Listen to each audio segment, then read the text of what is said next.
What's up, Shackhousers? How y'all doing today? Hope your day's going well. Mine is. It's a day off for me. In which case, even though it's cold as hell and windy outside, at least we got a Hawkeye episode today, right? Today's episode was entitled Echoes, right? Which is a reference. It's a double entendre, actually. It's a reference to the main villain on here, Echo. And it's also a nod to Hawkeye being hard of hearing. If you recall, in the previous episode and in the book, Clint, he has a hearing aid. I mean, he's not deaf, but he is hearing impaired, as he points out later in this episode. Whereas Echo herself, she is deaf. Yeah, she can't hear anything at all. In fact, the episode starts off with flashbacks to Echo's childhood. Echo, her name is Maya Lopez. Yeah, it starts off in 2007 for her during her time in elementary school and showing everything she had to overcome with her disability. She went to a regular school, not a school for the deaf, not a school for the hearing impaired, but a regular school where at first, the first few minutes it appears that she's not going to be able to make it there, but no, she overcomes a lot of shit in there. And her father is very supportive of her. In the book, her father is a gangster. Yeah, and mind you, the Maya and her father, they're Cheyenne. They're Cheyenne actually in the book.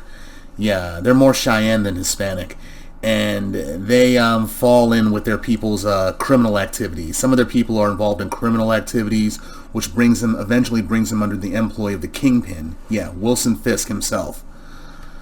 Yeah, during Maya's childhood, though, she learns how to fight karate with the help of her father. And also a mysterious unseen uncle that looks like the nanny from Muppet Babies. All we see is like his bottom half and his voice. We will never see who his face is or nothing like that. Years later, when Maya's an adult, she sees a mysterious figure killing a lot of her father's employees and eventually her father himself.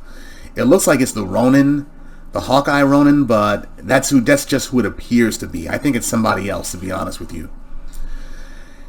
Yeah, like I said, Alaqua Cox, she's the actress that portrays Echo. Yeah, she's deaf in real life, and this is like her second role that she's had. And not only is she deaf, but she's also a partial amputee, which they show in Echo's fighting scenes as well too. She has an amputated foot. And the child actress that plays Maya Lopez, she's really cute herself too. Actually, she's a really cute kid. But anyway. Back to the present day. Clint and Kate, they're being held in what turns out to be an abandoned KB toy store warehouse or whatever, and they're strapped to some children rides. Even though they're strapped to the rides, the banner between them both, it continues until Echo arrives and Echo interrogates them using sign language. Yeah, like I said before, she's deaf. And she communicates with them with sign language, which Hawkeye is not proficient in because he's only hard of hearing, not all the way hearing impaired. Echo tells him that he relies too much on technology, and by that she doesn't mean his bow and arrow, she just means his hearing aid. She claims that he'd be better off without it. They might explore that in later episodes, though, more so than they explored it here. Clint, he claims that the Ronin is dead, and says the Black Widow, Natasha Romanoff, killed him. But Echo doesn't believe that, and she questions Kate as to why Kate has the Ronin armor for, and something Kate says, it sets Maya off enough to choke her, right? Enough to start choking Kate. And that's enough of a distraction for Clint to break out of his restraints and escape. We don't hear what was said. I mean, we see Kate's mouth moving, but from Maya Lopez's perspective, we don't hear a damn thing. And that motif is done a lot throughout this episode, especially after Clint's fight with Echo. Yeah, after he fights Maya, she knocks out his hearing aid and then crushes it, leaving him temporarily hearing impaired for most of the episode. And what he does hear from his perspective are like low-key echoes, right? And even though that's all he hears, he still holds his own and manages to free Kate and escape. Maya Lopez, her interpreter / lover is a guy named Kazi, right? And Kate, she beats the fuck out of him in order to escape. Now the car chase scene that they have, that scene is awesome, right? That makes up why this episode was better than the previous two. Yeah, the camera it shows different angles from inside the car, right? And it shows Hawkeye having to drive the car backwards, and he was insistent on Kate driving the car since he can't hear much of anything, right? So with his hearing being the way it was at the time, he would have caused an accident, but still managed to hold his own, right? And Maya sends her people after them. She even goes after them herself inside of and she's driving. She actually drives a 72 Challenger, right? Which is funny because when Kate and Clint, when they escape the abandoned KB superstore or whatever, Kate, she wants to break in and hotwire the 72 Challenger, but Hawkeye, he's against it. I'm like, that's a classic. We can't touch it. And while they're escaping in the one car that they did decide to take, Hawkeye has a bunch of trick arrows, right? And he has a putty arrow, a grenade arrow, a plunger arrow, an arrow that does nothing, right? And as Kate points out, like, it would help if you label these things. It would help because it makes them too unpredictable. And Hawkeye, in escaping from the Tracksuit Mafia, he even drives backwards through a Christmas tree lot. Remember, this series, it's a Christmas series, so we're going to see a lot of Christmas motifs in here. While they're on the I really don't know New York like that, so I want to say it's the George Washington Bridge, but it's probably the Brooklyn Bridge. While Hawkeye and Kate are on the Brooklyn Bridge, they use arrows. They use two arrows that form the ultimate trick arrow, right? I mean, this trick arrow was enough to cover their escape, and they use a plunger arrow to get themselves onto a subway train.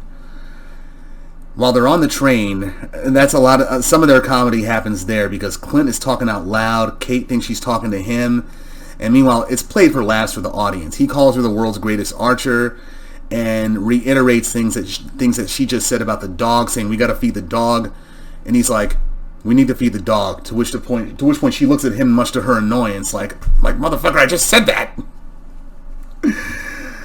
Anyway, they get back to the apartment that they were in last week, the apartment that belongs to Kate's aunt, and they go wash themselves up. And then hours later, they go see a doctor, right? A doctor who's able to fix Clint's hearing aid, and then they go have breakfast. Kate's really excited about the life of a superhero, but she doesn't know what it really entails. Nah. And Clint schools her on that, saying it involves sacrifice. More sacrifice than anything. At which point she changes the subject and goes back to how Hawkeye needs his branding. The same way Captain America and Iron Man, they have their branding, Hawkeye needs one. She even does a pencil drawing of his purple masked comic book costume, right? At which he probably rejects, citing that his wife would kill him, it looks stupid, and again, he's no role model. Now the scene goes back to Echo and the Tracksuit Mafia moving out of their location now that Clint and Kate know where it's at, which basically compromises it. And we learn that Echo's boss is actually her uncle, her aforementioned uncle, who we haven't seen yet. And I have a theory about that. Kate thinks of her stepfather, Jack, the one that she fenced with last week or whatever. She thinks that he's involved with the tracksuits, and I think that she's right. So she plans to sneak back into her mother's penthouse when ain't nobody home and look at Bishop Security's files to see if there are any information about the tracksuits upon there. They think no one's home, but when Hawkeye does some snooping around, what does he find? He finds a sword to his neck, courtesy of who? None other than Jack. And that's how the episode ends. Few things though. Dragons are a heavy theme through this episode. Throughout Maya's childhood, her father mentions dragons and how she has to be powerful like one or whatever in order to make it through life. And one of the Tracksuit Mafia guys, as they're interrogating Kate and Clint, one of them mentions that he bought tickets for him and his girlfriend to go see Imagine Dragons, which he's a very big fan of. The book. I mean, this episode kind of fleshes out Echo's background. Yeah, it's sort of like how it is in the book. Yeah, she was born deaf and has to overcome a lot of shit, and goes to a regular school where they learn that she's gifted, and her father is part of is a criminal as well too, which is how he ends up getting killed. Also in the book, Echo is actually one of the people that dons the Ronin identity. Yeah. Yeah, check this out. Ronin was originally supposed to be Daredevil, right? But for some reason, he was randomly replaced with Echo for some reason, right? So Echo had the identity before him and before Hawkeye. It's funny how Clint Barton has standards. It's like when stealing a car. He won't bust up a 72 Challenger. It's too much of a classic for him. I agree. The dog that they've had for the last 3 episodes, Kate finally gives it a name, Pizza Dog. And Kazi, the boyfriend slash right-hand man of Echo, of Maya Lopez, he works for a company called Sloan Limited, which they're going to come back to eventually. A lot of the comedy in the episode, it comes from Clint being temporarily deafened without his hearing aid. But it becomes heartbreaking when Kate has to be his interpreter for him when his youngest son, Nathaniel, calls him and Clint has to tell him that he doesn't think he's going to be home for Christmas, which leaves his son a little silent and hesitant to speak, and Clint looks like he's about to break down in tears because of this. The final scene in here, when Jack has the sword at his throat, I think Jack and Clint they know each other. Yeah, because in the book, Jack is actually the swordsman, and the swordsman is one of the people that trains Clint Barton in regards to how to use blades. So yeah, the next episode we're gonna see that they do know each other, I believe. Yeah.